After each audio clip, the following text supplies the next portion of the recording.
Stephen Fenech from Tech Guide here, and today we're talking about the DJI FPV drone. This is a different kind of drone that DJI is used to building. This is a first-person view drone, so not only does it look completely different, it also flies completely different as well. This is, I think, like the Formula One car of the drone world. It is so fast, it is so maneuverable, but it also results in you getting some amazing first-person view video. You can see from here that the props are actually quite short. They don't fold in, so unlike any other previous DJI drone, none of the foldable props. These are fixed props. They've also got the triple blade propellers as well, so that also gives the drone a lot more maneuverability. But it is a lot shorter as well, so it's the length of the body is actually quite small, and the battery actually makes up half of the body as well. So the design, this takes the weight of the battery into account, and also you'll notice that the back of the battery also forms part of the landing gear. So when the drone actually lands, it's actually landing on the base of the battery as well. Here is a top-down look at the drone, and as I mentioned, it's actually pretty short. So it's not a very long and flat drone like the other DJI drones, like the Mavic and the Air drones. Props are fixed, triple blades on each of the propellers, and you'll notice that the camera is a single axis front-facing camera which can move up and down, so that rather than the typical DJI drone has the camera here sort of tucked underneath the nose of the drone, but in the case of the DJI FPV, there is nothing in the way of what you're shooting. So you're getting this true first-person view. Now, being an FPV drone, that is first-person view drone, it's designed to be flown with goggles. So you're getting the true first-person view. So what the drone is shooting, you are seeing live in these goggles. But there is one little thing. Here in Australia, the Civil Aviation Safety Authority, which is the aviation safety board, the governing body that sets the rules for drones and other things, the rule is that you have to have line of sight on the drone. So you need to, with your own eyes, have a sight of the drone. So you need to be watching it with your own eyes, not with a pair of goggles. So this is technically illegal in Australia if you're flying outdoors. I think the law allows you to use the goggles and first-person view indoors. So if you've got a venue big enough, you can fly the drone indoors. But outdoors, unfortunately, you need to have line of sight. Well, fortunately, I should say, because that's for safety's sake, because having line of sight allows you not only to see the drone, but also see what's around it, whether there is obstacles or buildings or any other dangers or other aircraft, helicopters. Wearing the goggles means all you're seeing is what the drone is seeing, and that limits you because you can't see if there's a power cable or a pole or a cliff to the right or wherever, to the left. So you're very limited in what you can see, hence the reason why these laws exist and why you do need to have eyes on the drone. Maybe allow one of your friends to wear the goggles while you fly the drone using the controller. It is pretty fast. If they've got a bit of a queasy stomach, you could even make them sick because it is a very fast drone. We'll talk about that later, but in terms of the laws and whether this is legal, you can't use the DJI FPV drone with the goggles. So you have to make alternate arrangements, which is what we had to do. So the controller that you get with the drone is right here. Now everything links together, so that the goggles link to the craft and the controller links to everything else, and so nothing changes with the controller. You still, in all situations, this is how you control the drone, whether you're wearing the goggles or not. So what we had to do was set up another way of viewing the camera feed from the drone through the goggles. So what we did, we set up an iPad next to us, so within easy view. So we had it set up so we could just glance down when we're not looking at the drone. We could glance down to the iPad and see exactly what was happening. How we did that, we had to link the goggles to the craft, and then through the USB-C cable, we attached the USB-C to the iPad, which was running the DJI Fly app, and that allowed us then to see the live view coming from the drone. One downside of that situation, though, is that none of the information on the screen. Normally, when you're flying with a screen, a phone attached to the controller, you can see information as well as what the camera's seeing. You can see the level of your battery. You can see all this other information. You can see that how many minutes you've been recording. You can get safety warnings.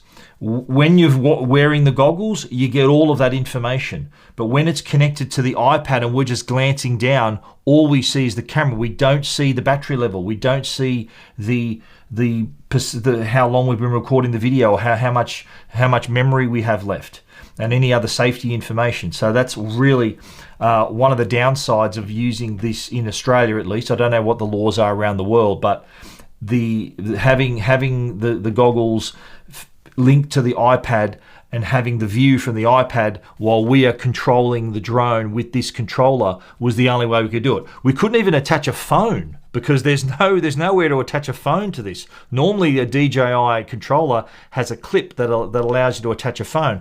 That wasn't the case with the DJI FPV. The other way you can control the DJI FPV is with this new motion controller. So once this is linked to the drone, as its name suggests, it's controlled by motion. So the trigger acts as your throttle, and then your hand movements then dictate the movement of the drone. So if you want to go left, you got to move left. If you want to go right, you need to move right. If you want to go up, you need to point up. If you want to go down, you need to point down. Now, there are some other buttons here, so recording buttons and similar controls that you'd find on the goggles themselves. I'll give you a top-down look at the controller. So there's the trigger to accelerate, and then you've got your recording controls and your other little joystick there, and other controls. There's a lock switch here as well. And again, as I mentioned, the control, you need a pretty steady hand to do this. So, I'd recommend you need to be a pretty experienced pilot, because any slight movement, especially if you're traveling at speed, could end up ending up in a tree or into a cliff or into another obstacle. But this is a really liberating way of flying the drone. If you've got a steady hand and just even subtle movements, it is very responsive. It is a really fun way of controlling the drone without having to hold the larger controller. Okay, let's talk about performance. And this is a very fast drone. I mentioned earlier, this is like a Formula One car when compared to a regular DJI drone. This is capable of speeds of up to 140 kilometers per hour and can go 0 to 100 in just 2 seconds. So it's fast, and I think should be in the hands of an experienced drone pilot. This is not a beginner's drone. This is a drone that should be flown by someone who's had a bit of experience. There are different modes for different pilots. There is an S mode, which allows you to enjoy the speed and maneuverability, but with very simplified controls. And there's the M mode, which is all systems go, all the controls, all the speed that you want.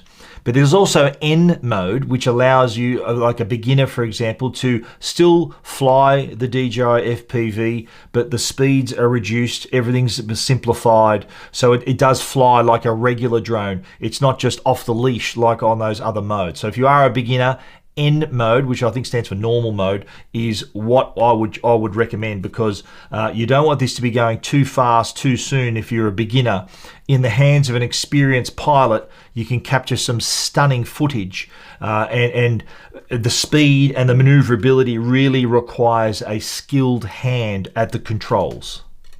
Now, the video quality of the DJI FPV is remarkable. I expected nothing less from DJI. 4K at up to 30 frames per second. So you're getting really crisp, really clear, really colorful, accurate colors as well for whatever you're shooting. And the type of video you're capturing here is more a sped up version of what you would normally get with a regular DJI drone. I think the DJI traditional drone, the Mavics and the Airs, are more for your scenic shots, your quick shots. This is for capturing a really fast, really exciting footage. And when with a bit of practice, you can actually you can learn to fly this low to the ground, close to trees and obstacles as well, and can really produce a stunning cinematic footage. Probably the biggest question you'll have is, what about the battery life? What is my flight time with the DJI FPV? Well, that all depends on how you fly the drone. If you are in M mode, if this is unleashed and you're flying at top speed, maneuvering and really going for it, then flight time is roughly about 10 to 12 minutes. Best we got was about 11.5 to 12 minutes on a single battery.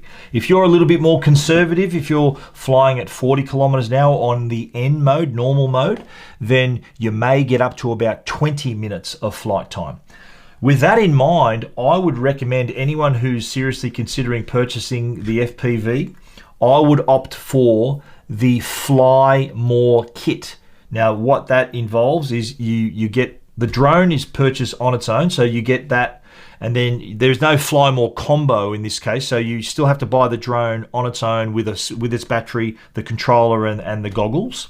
But the Fly More kit adds 2 more batteries and a charging hub, so that you can have 3 batteries in total, so that if you are really wanting to go for it, capture that really high energy, high speed footage, then you're going to burn through the batteries pretty quickly. So having 3 batteries at least increases your flight time. So if that's the sort of pilot you are, you're going to be going hell for leather, I would opt for the Fly More kit.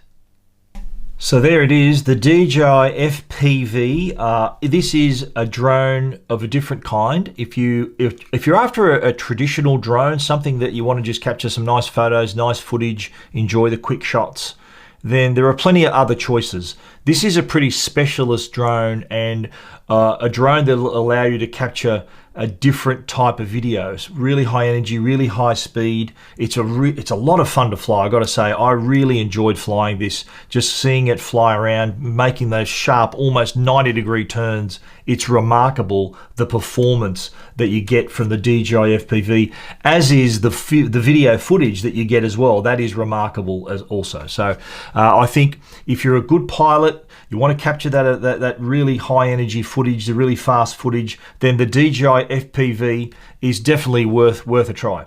It's priced at 2,099 Australian dollars. If you want to go for the Fly More kit, which will get you the extra batteries, that's an extra 429 Australian dollars. And if you want to go for the motion controller, add that to the package, that's an additional 229 Australian dollars as well. So the DJI FPV, it is a rocket ship. It is a Formula One car. It's all those things I've described it. It is super fast, super quick, and the videos you get are also equally fast and exciting. The DJI FPV, if you want to read our complete review, check it out at techguide.com.au. Thanks for watching.